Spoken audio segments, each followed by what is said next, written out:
Mbotele Mpangi, Mbotele Zolampangi, c'est toujours Nganeo, Nga Christian Brice, depuis Montréal.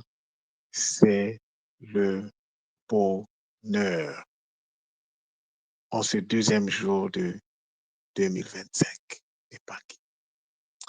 J'aimerais d'abord rendre grâce à la source divine unique, Maman Wandobi, de nous avoir permis d'arriver jusqu'ici. Parce que les Pangui, quand on dort, rien ne garantit qu'on va se réveiller.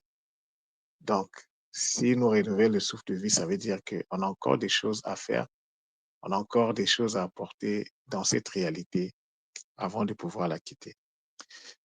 Et donc, je remercie particulièrement deux de ces dimensionnisations, Tuchidatia et Mama Mayaki. Tuchidatia, à cause pour la connaissance qui ne cesse de me transmettre et afin que cette connaissance soit mise à disposition des Banabilaka, les enfants de la prophétie, des Benantilolo, les enfants indigo liés au Nanga. Alors, je remercie également Maman Mayangi parce que si Mayangi n'est pas là, la vie ne vaut pas la peine. Donc, la combinaison de ces deux êtres font que je puisse faire mon Kisalo avec bonheur, avec joie, avec plaisir. C'est vraiment un bonheur d'empathie. Donc, à vous également qui allez prendre le temps d'écouter ces Kaboula. Je vous dis merci et je vous rends hommage également. Alors, aujourd'hui, c'est une communication particulière. C'est le deuxième jour de 2025 selon le calendrier grégorien. Et le chiffre 2, nous savons que c'est le chiffre qui renvoie au Zolé. Et qui dit Zolé dit Zola. Et qui dit Zola dit connexion entre la connaissance ascensionnelle et la connaissance profonde. Donc, le Zola, ce n'est pas seulement Zola, Zola, Zola. Le Zola est multidimensionnel. Le Zola, c'est toute une construction à mettre en place. Le Zola ne s'improvise pas. C'est un organe que nous devons construire en nous afin de permettre à cet organe de pouvoir, lorsqu'on prononce le mot Zola, qu'on puisse réellement transmettre le Zola. Et le Zola ici consiste à reconnaître en chacun de nous, dans chaque élément de la nature, la présence du divin. Parce que chaque élément est constitué des Bing Koko. Et nous savons que c'est dans les Bing Koko que le divin s'incarne. Alors aujourd'hui, je vais vous parler en fait du Kinzambi, la construction du Kinzambi. Hier, j'ai fait une communication à ce sujet, là où j'avais parlé Avant d'abord, j'ai parlé de l'énergie, pouvoir et puissance. Et hier, j'ai parlé du Kinzambi, non, oui, de Kimpv. J'ai parlé de Kinzambi et j'ai parlé aussi de Kinkulu, toujours en trois. Alors aujourd'hui, je reviens je rebondis sur le Kinzambi. Vous savez, 2025 est associé au Kinzambi. Le Kinzambi, c'est la manifestation de la reconnaissance vis-à-vis de nos prédécesseurs de la lignée, de tous les ancêtres divinisés qui ont fait le Kunaka, qui nous ont précédés. Alors, nous devons manifester notre reconnaissance vis-à-vis d'eux, parce que s'ils n'étaient pas là, nous, on n'allait pas être là. Donc, ça consiste donc à rendre ce qu'on appelle le culte des ancêtres. Et parfois, ce mot-là semble un peu ça. Il y a parfois une connotation un peu, vu on a toujours vu dans le mauvais sens, il y a parfois une connotation un peu bizarre. Mais le culte des ancêtres consiste à être en harmonie avec ses ancêtres. C'est ça. Alors, si nous ne sommes pas en harmonie avec des ancêtres, rien de ce que nous allons faire sur Terre ne va prospérer. Et donc là, nous sommes rentrés, lorsque je me réfère au Makukuma Tatu, nous sommes dans Mpanzu. Et Mpanzu demande que nous puissions travailler notre Kinzambi parce qu'on vient de finir le Kimpévé. Et oui, justement, le Kimpévé, la connexion directe, notre connexion directe au divin intérieur. On vient de le finir. Là, on est rentré dans le Kinzambi. Et la prochaine étape, ça va être donc le Kinkulu, qui réfère donc à la tradition ancestrale, originelle, je voulais dire précoloniale, multidimensionnelle, parce que celle que nous avons aujourd'hui, c'est une tradition qui est née suite à la colonisation. Donc, c'est une tradition qui est infiltrée. Alors, donc, pour commencer ma communication d'aujourd'hui, je vais m'appuyer sur un mot qu'on utilise souvent. Et ce mot-là, c'est le mutantu. Mutantu. Le mot mutantu, c'est un mot qu'on utilise souvent qui renvoie à ennemi. Mais de tantu, du mutantu, découle un autre mot. Le mutantu, c'est quoi? Le mot, c'est l'incarnation. Le ta, c'est la parole. C'est aussi, je vais le dire un peu plus tard, c'est la parole, généralement le ta.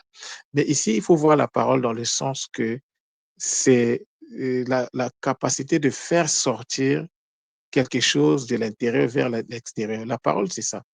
La parole, c'est la manifestation de nos pensées. Et nos pensées sont à l'intérieur de nous. Donc, le fait d'exprimer, de faire sortir ces pensées à l'extérieur, voilà pourquoi au mot parole, on a donc associé le son ta. Donc, ta, ça veut aussi dire parler. Mais le ntou, c'est quoi? Le ntou, c'est l'ADN, donc notre base de données. Vous voyez? Alors, mais ce mot-là, dans le Kikongo d'aujourd'hui, ça renvoie à ennemi. Donc, le deuxième mot qui découle de Tantu, c'est Ntantu, avec N devant. Donc, Tantu, c'est T-A-N-T-U, mais Ntantu, c'est N-T-A-N-T-U. Alors, ce mot-là, aujourd'hui, si vous allez au Congo, ça veut dire ennemi, ça veut dire adversaire, ça veut dire antagoniste, ça veut dire contradicteur, ça veut dire opposant, ça veut dire que des choses, en tout cas, qui symbolisent donc le contraire d'une autre chose. Donc, ici, vous voyez que c'est dans le négatif. Donc, mais le Ntantu, ça veut également dire le pont. Donc, le Ntantu a permis donc à donner un autre mot qu'on appelle le Ntantuka. Ntantuka, ça veut dire la portée, donc l'étendue, la distance entre deux choses. Alors, le Nta, dans le Ntantu, donc dans le mot Ntantu, nous avons le Nta. Et le Nta, c'est le mot Kikongo qui veut dire appelle-moi. Et le Ntu, c'est l'ADN. Mais le Nta veut également dire mordre consciemment parce que ta, c'est aussi le verbe mordre. Alors, donc, lorsqu'on parle de mordre, on voit la morsure. Mais la morsure ici, de façon générale, transmet toujours un poison. Donc, la morsure est plus ou moins dangereux. C'est dangereux lorsque le corps n'arrive pas à le circonscrire. Et c'est moins dangereux lorsque le corps arrive à en prendre en charge. Le ta ici, en fait, je vois, c'est une contraction. Ta, on insiste sur le A. Donc, ta, ça veut dire mordre, comme je disais tantôt, et ntu renvoie à l'ADN. Donc, ntantu, c'est donc tantu consiste à mordre dans l'ADN. C'est une morsure de l'ADN. C'est une morsure dans l'ADN. Alors, lorsqu'on mord l'ADN, on transmet un poison et donc l'ADN devient donc une base de données empoisonnée. C'est ce que 99,99% des humains sont devenus. Nos ADN avaient été empoisonnés. Par qui? Par les Ntantu. Donc, un Ntantu, c'est celui qui trouble la base de données. Mais qui trouble cette base de données? Qui a intérêt à troubler la base de données? Donc, nous ne sommes pas là. Certains textes bibliques, vous savez, la Bible découle des textes égyptiens. Donc, c'est des textes africains. Hein? Donc, ça ne sert à rien d'aller en guerre contre la Bible. La Bible a été euh, ce que je veux dire, c'est que les Grecs ont accédé à ces textes de façon violente et méchante. Ça, c'est un. On ne peut pas changer ça. Deux, ils ont procédé donc à la traduction, mais ils ne se sont pas arrêtés là. Ils ont fait ce qu'on appelle l'adaptation à leur culture. Et c'est ça qui a donné la Bible d'aujourd'hui. Mais à la base, ce sont des textes africains, des textes égyptiens. C'est des textes symboliques à la base. C'est pour ça, si tu veux comprendre la Bible, il faut rentrer dans le symbolisme. Bon, là n'est pas le sujet. Tout m'avait vraiment fait un travail de titan là-dessus. Vous n'avez qu'à faire un tour à la bibliothèque de l'école pour en savoir plus. Donc, dans la Bible, il est écrit, je dis, nous ne sommes pas là pour lutter contre le sang et la chair. Donc, le sang et la chair représentent les personnes. Notre lutte, ce n'est pas une lutte des personnes.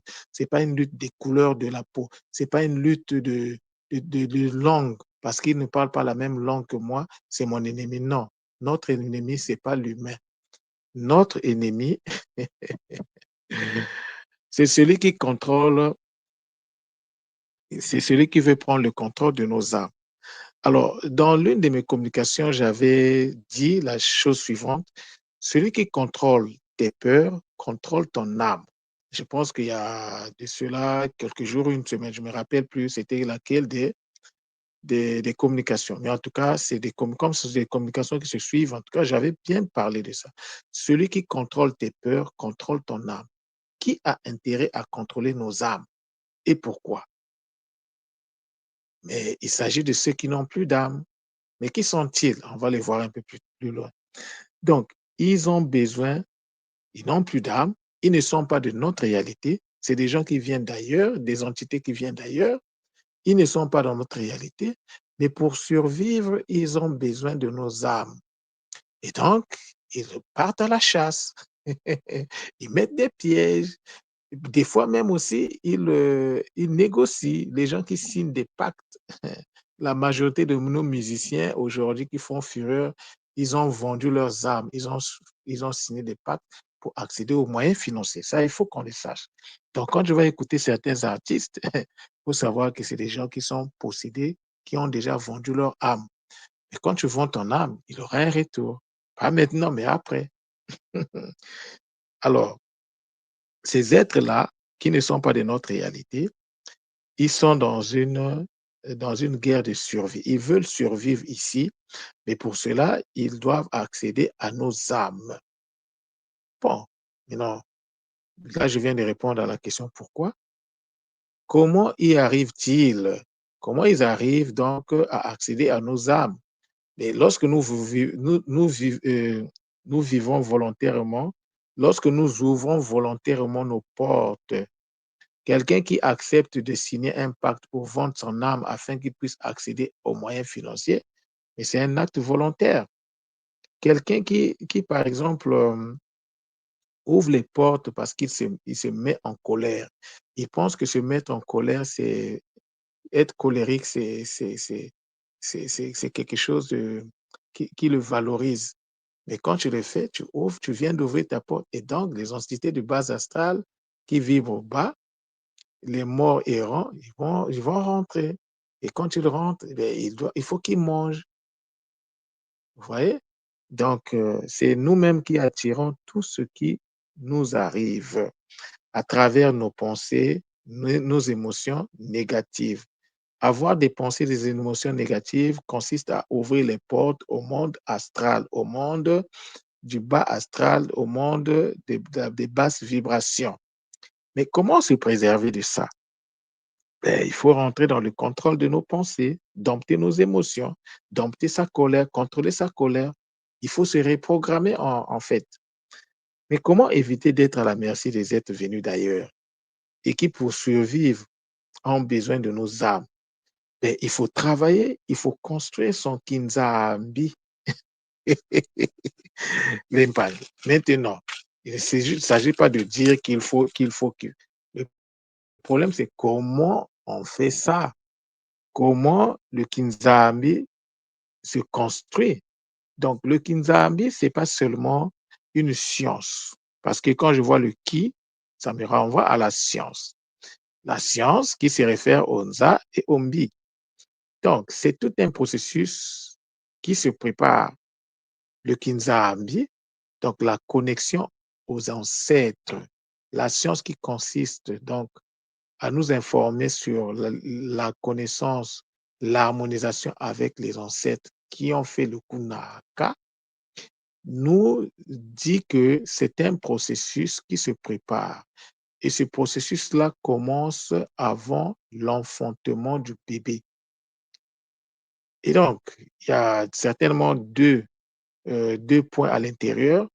Le premier point pour préparer le Kinzambi consiste à découvrir le nom et la mission de vie de l'enfant. Et ça, c'est la responsabilité des parents. Si les parents ne sont même plus informés que avant la naissance de l'enfant, ils doivent aller vérifier quel est celui qui revient, qui est dans le ventre, là, qui va naître dans quelques mois. Parce que c'est entre 6 et 9 mois qu'il faut faire ça. Quel est son nom? Pourquoi? C'est d'abord qui? Donc, quel est son nom? Pourquoi il revient? Il revient pour faire quel Kisalo? Parce qu'on revient toujours pour faire un Kisalo. Un bébé, c'est un ancêtre qui revient. Un bébé n'est pas, c'est pas ton petit du quartier. C'est quelqu'un qui a vécu ici, qui est peut-être même plus âgé que toi. Donc, la première chose, c'est celui-là. La deuxième chose, il faut maintenant, une fois que l'enfant donc, sort, il faut l'éduquer, il faut lui donner l'éducation appropriée, mais il y a aussi des étapes pré-initiatiques à mettre en place. Et donc, à ce sujet, notre je dirais, aîné, Amadou Ampateba, paix à son âme, nous avait parlé des 3 niveaux initiatiques. J'avais déjà fait une communication là-dessus. Dans l'une de mes communications, je parlais de ça. Et lui, il avait situé qu'il y avait 3 degrés dans l'initiation. Et chaque degré était constitué de 3 étapes. Donc, la première étape, ça commence de 7 à 14 ans. De 14, donc à 7 ans, on fait la première initiation. À 14 ans, on fait la deuxième. À 21 ans, on fait la troisième. Et on termine le premier degré, le premier cycle. À 28 ans, on fait une autre initiation. À 35 ans, on fait une autre. Et à 42 ans, on fait une autre. Et une autre. Donc, on renforce en fait la première initiation et ces renforcements se terminent à 42 ans. C'est seulement à partir de 42 ans que dans la société traditionnelle primordiale, un homme, une femme pouvait être considéré comme étant vraiment un homme, comme étant vraiment une femme. Donc, lorsqu'on arrive à 42 ans, on doit rentrer dans la transmission de la connaissance reçue à travers toutes les étapes initiatiques. Et de 49 ans à 63 ans, donc de 42 à 63, ça fait 21 ans. Donc, on va atteindre le troisième degré. Et quand on arrive au troisième degré, on vient de payer la dette parce que pendant 21 ans, tu as enseigné, tu viens de payer ta dette à la société, tu ne dois plus rien à la société. Tu es libre de la dette sociale. Donc, il faut savoir qu'un humain qui vient sur Terre a une dette sociale. Que tu le veux ou non, tu as cette dette-là. Donc, il faut te libérer de cette dette-là. Donc, à 63 ans, l'homme est libre de sa dette sociale. Il ne doit plus rien à personne. Il est libre. Il peut faire ce qu'il veut. Mais cependant, il peut commencer à préparer sa transition vers Mpemba, vers le village des ancêtres. Et donc, le processus initiatique nous préserve de la contamination de l'ADN par les êtres venus d'ailleurs. C'est là où se situe la responsabilité d'un parent, d'une mère. L'enfant que tu veux mettre au monde, il faut savoir que cet enfant, il est déjà, dès il va sortir de ton ventre, il est pris en charge par des entités du monde astral. Alors, comment faire pour éviter cela? Il faut aller chercher le nom, il faut aller chercher la mission de vie, il faut aller rencontrer l'enfant avant sa naissance. Si j'en parle, je ne dis pas en l'air.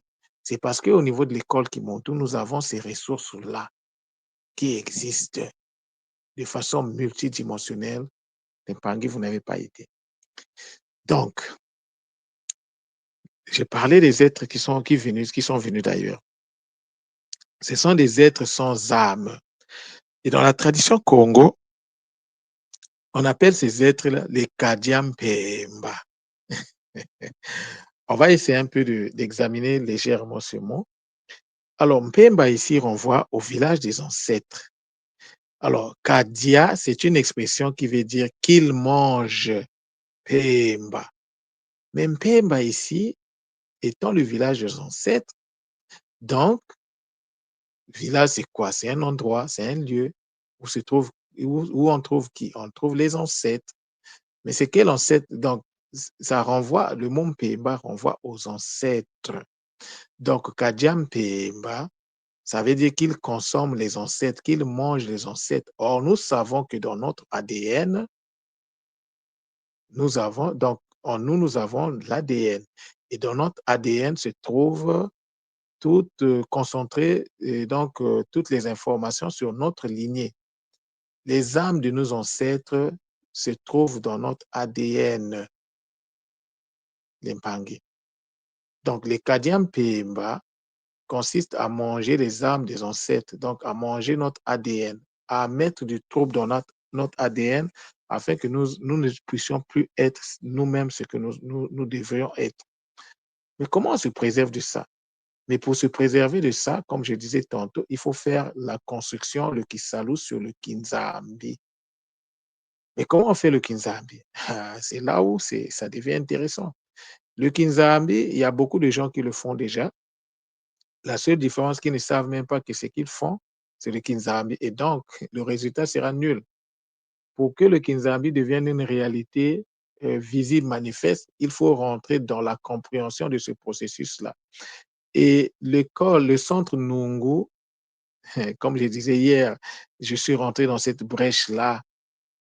Je suis rentré dans cette brèche-là. Et donc, à travers les cours du Kikongo, j'explique cela. Et cela va faire partie du prochain cours, le cours 15 du Kikongo, qui va donc être le premier cours du cycle qu'on vient de commencer. Le premier cours du cycle qu'on vient de commencer va traiter de cette partie que j'appelle le Kinzambi. Comment construire son Kinzambi? Parce que je vous disais que tout est question de construction. Tout ce que nous faisons, nous devons le construire. Même si on te dit que c'est parce que le Kinzambi, c'est aussi une conscience. Nzambi, c'est une conscience. Et comment on manifeste cette conscience en nous? Mais il faut la construire. Mais comment ça se fait? La réponse se trouve dans le prochain cours du Kikongo. Et seuls ceux qui suivent les cours du Kikongo vont accéder à cette réponse-là. La réponse est dans le cours numéro 15, donc le cours que je vais donner le dimanche. C'est dans ce cours-là que se trouve la réponse à cette question concernant la construction du Kinzambi. Donc, l'Empangé, c'est donc par là que je termine ma communication d'aujourd'hui. Et donc, je vous dis Matondo, Matondo, Matondo, Zola, Zola, Zola.